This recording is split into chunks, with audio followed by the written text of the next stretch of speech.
Americans voting on the direction the country will take for the next 2 years, choosing if it is time for Republican leadership or if President Joe Biden will continue to have the support of a Democratic Congress. I definitely want to keep the House blue, so I made sure to vote Democrat. More than a third of the U.S. Senate was up for re-election this year.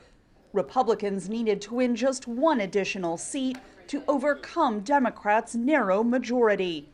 Democrats had an early loss in Florida, where Congresswoman Val Demings, our democracy, it still matters, failed to beat Republican Senator Marco Rubio. When you see the results across this country tonight, that's what it's all about. The people who make this country great have been forgotten. A handful of Senate races still too close to call will determine which party has the majority. In Georgia, the vote count is narrowly split between Republican Senate candidate Herschel Walker and Democratic Senator Raphael Warnock, who reminded supporters of the stakes of this election. Because women and their right to choose is on the ballot. We got to show up tomorrow. An argument that resonated with many female and independent voters in the suburbs. I am voting for things to stay Democrat, to be honest, just because of all the abortion right issues.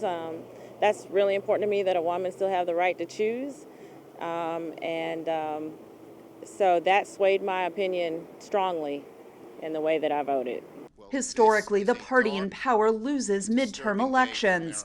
For some Georgia voters, this election is an opportunity to express their dissatisfaction with Biden. I don't think he's made many of his own decisions. I think he's more of a spokespiece for this far left and special interests.